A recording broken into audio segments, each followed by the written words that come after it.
primary election, hard to believe, now less than a month away. And in the 2nd Congressional District, the race for the Republican nomination looks to be pretty tight. But on September 14th, Jack Flanagan hopes to be the one standing, left to challenge the incumbent, Annie Kuster. And Jack Flanagan is my guest this morning. Good to see you. Same here. Yeah, so I mean, we're getting right down to it as far as the primary is concerned. How do you think things are going? I think you're right. I think it's tight, but we're doing what we need to do. We're getting out, meeting people. We did the debate this last week with Jack Heath.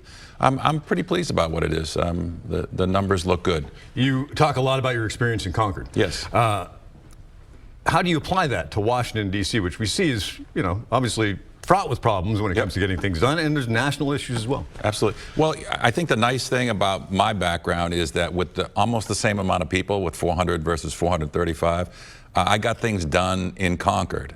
We've got a balanced budget, increased surplus, workers' compensation reform. We've got tax cuts for businesses and so forth. Just because it's a different zip code doesn't really matter. We could take those principles and apply them to the needs and problems that we have in Washington, D.C., and hopefully come up with some betterment for the people in the country. You know, one thing that people will point to, especially on the far right, will say, well, you know what, you voted in favor of Medicaid expansion. That is a litmus test for a lot of staunch Republicans. What do you tell them when you have concerns? $800 million is what it ended up bringing back to the state. Tax dollars, taxpayer dollars. Absolutely. It's money that we saved sent to the federal government. We already fund Medicaid at 50%, and this was at 90%. And I think the bigger thing is, and for the people in Coos County who are high utilizers of it with high unemployment, it gives them the opportunity to get healthy again so they can go back to work. Yeah, and obviously that is a state issue that people talk to you a lot about. You talk a lot about your experience as majority leader under Speaker Jasper. But a lot of things going on the global stage as well. How's your thought process changed, the approach to ISIS, for instance? Well, I think the ISIS situation is multifaceted, and we really don't have the time to talk about it. But the Shias and the Sunnis have been fighting for decades. And the reality is we need to find a way not to continue our involvement, but also control the situation so it doesn't come into our country.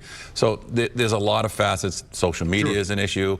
I think the Syrian issue is a problem in that we cannot vet them. I think Donald Trump had mentioned vetting and so forth.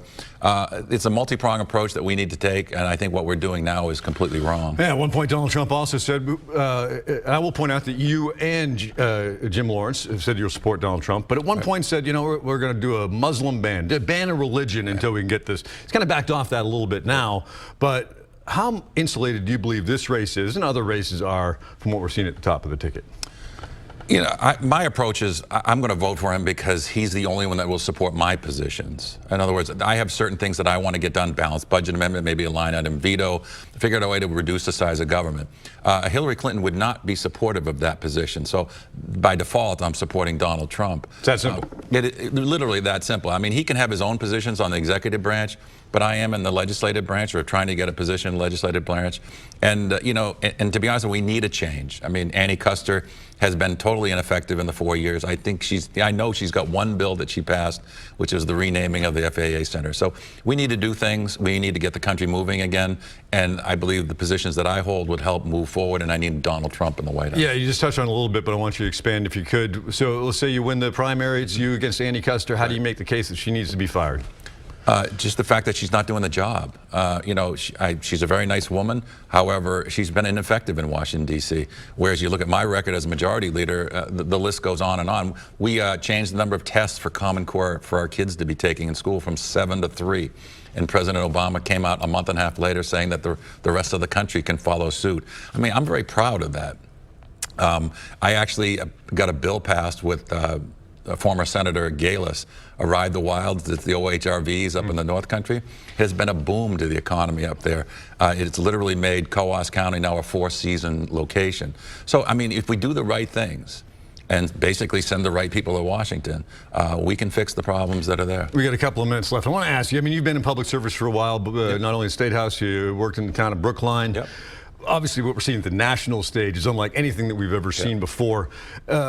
When people hear you talk, I mean, you get pretty deep into the issues, and it's not really matching up with you know the soundbite blasts that we're getting from Donald Trump and Hillary Clinton.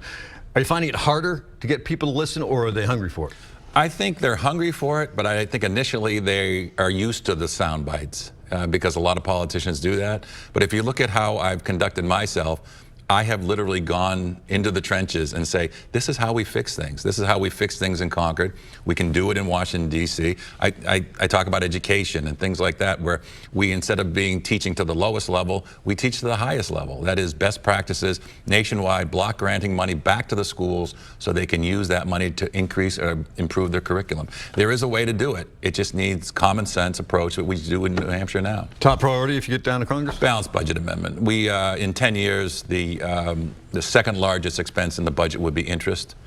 We'd be drowning in debt. There's so many things we could do. We could save Social Security, save Medicare, just by balancing our budgets and getting control of our fiscal house. And we'll end this interview by allowing you or asking you to make the case on why you, not Jim Lawrence, why you're more qualified for the job. Balance more budgets. I mean, that's a big thing.